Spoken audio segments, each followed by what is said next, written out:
Hi, hello, and welcome everybody back to another reaction video. So let's watch this video by Tony Turner. This one is Aaliyah's Fallout with Ginuwine. So yeah, without further ado, we're about to hop straight into the video. So let's watch right now. With both Aaliyah and Ginuwine finding success with Timbaland's production in the mid-90s, they were each bound to eventually work together, especially being part of the Super Friends crew along with Missy and more. As all of their careers got bigger, some of their friendships would be tested as the years went on. And unfortunately, we weren't talking when she passed. She wasn't talking to Timbaland, or I think her and Missy fell out as well.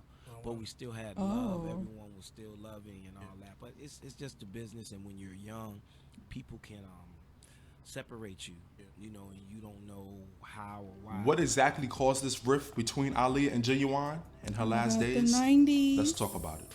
By 1996, with the release of Aaliyah's One in a Million album and Ginuwine's debut album, Ginuwine, The Bachelor, the sounds of popular R&B took a revolutionary shift, with Timbaland crafting the bulk of each album. Aaliyah and Ginuwine would first work together when he guest starred in her One in a Million music video. He also featured on the One in a Million remix, which was a part of the soundtrack for the movie Sprung, starring Tisha Campbell and Paula J. Parker. This movie is crazy. After seeing the chemistry between them in the music video, many would speculate that they were dating at the time, which they both denied. Aaliyah once told Vibe magazine, "I think rumors are hilarious.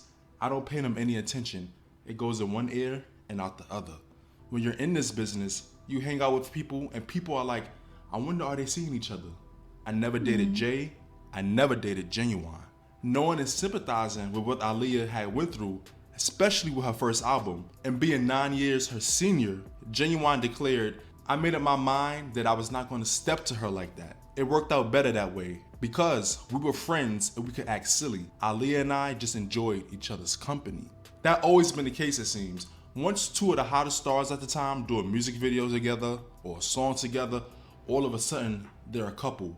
All of a sudden they just have to be dating, especially if the on-screen chemistry seemed too good. Regardless, Aaliyah and Ginuwine continued to build their friendship, and she would even babysit for Ginuwine when he would go out to clubs sometimes. They would even go on tour together, a part of the 1997 Budweiser Superfest, which also included Mary J. Blige, Drew Hill, and Bone Thugs and Harmony. While touring, they shared many fun times together, even some that was to be unspoken of, according to R&B veteran Tink, who sung background. I'll lie, these pictures though, they look like they're dating. I'm not gonna hold you. They look like a cute couple. They do. They look like they were dating just by looking at some of these pictures.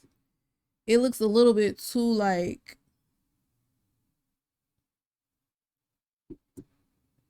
I don't know, too close. For both of them on this tour. Aaliyah and Ginuwine would collaborate again for his second album, 100% Ginuwine, on the song Final Warning. You know, do you think you're playing games? No, are you playing games with me? Look, I'm the same. He also had memories recording that with Aaliyah.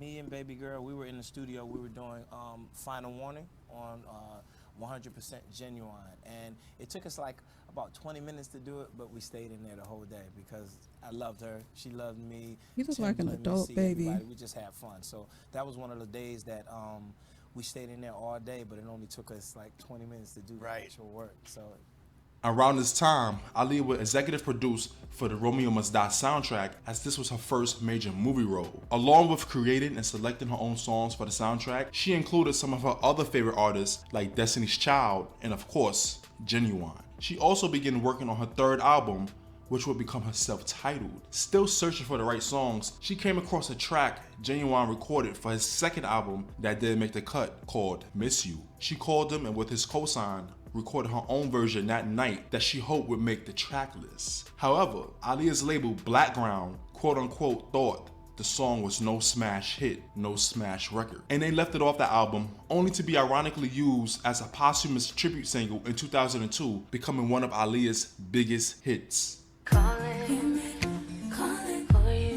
After learning of the accident by phone call, Ginuwine remembers being devastated, which was even more realized when he was pictured leaving her funeral. From there, just days later, he would appear with Missy and Timbaland on stage at the 2001 VMAs and part of a moving tribute which also featured Janet Jackson and Aaliyah's brother Rashad. Months later, he would sing on and appear in a music video for Missy Elliott's single Takeaway, where she would dedicate to the memory of Aaliyah. Y'all remember that part where he reaches and touches her face in the water? That part always gets me. It also came out that Aaliyah and Ginuwine were originally cast in lead roles for the movie You Got Served, but it was put on hold because of Aaliyah's passing. The director decided to keep their names for the characters. Are you for real? Ginuwine's real name, by the way, being recast to Marcus. Aaliyah could have been in I was gonna say, Bring It On, You Got Served. Aaliyah could have been in You Got Served. Oh, I would have loved that. And Ginuwine too. Oh, that would have been so good. I love this movie so much. I love to make fun of it because just some of the acting and some of the lines is just so funny. But oh my God, they could have been in this movie. Oh, Houston and Leah being recast to Jennifer Freeman. For Aaliyah's 15th anniversary, Ginuwine will come under major scrutiny when he posted and mistake social media influencer Aaliyah would have killed that role for Aaliyah, even though it's a in simple Instagram role. post. Now Ginuwine, really? He knew better. Oh my Or did God. he? This really made people question their friendship simply because he couldn't even tell the difference between a look-alike and the real Aaliyah. And to be honest, they don't even look that much alike. Stemming from Ginuwine's interview that revealed their falling out, it all seemed to do with business. Ginuwine never really went into specifics, but it most likely had to do with the shady business Blackground Records would become known for, with Aaliyah and Ginuwine caught in the middle. Ginuwine even had a falling out with Timbaland as well years later, since he felt like he ditched him to focus on producing and promoting more popular acts like Justin Timberlake and Nelly Furtado. As a side note, Ginuwine recently became a viral meme because of his eccentric dancing choices.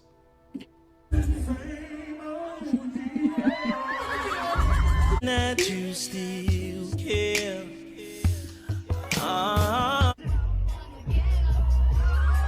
He took it in stride, but gave a bittersweet response to the social media attention he created, saying, "I didn't even know I was newsworthy, funny or not." The thing is, most of us who are old enough to remember know that Ginuwine was always extra in his performances. Let's flash back to 106 & Park, shall we? He was doing them same moves. I seen doctors use that electricity to shock his heart, but y'all don't have that. So what you need to do is pump his heart, and it'll bring him back, yo.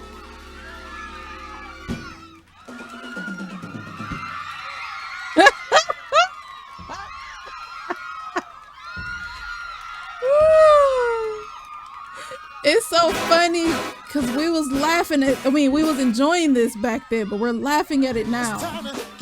It was different back then. Harsh, and this shows that one decade you can be the hottest thing out and one of the biggest heartthrobs. Then the next, you can feel forgotten and almost non-existent and become a laughingstock.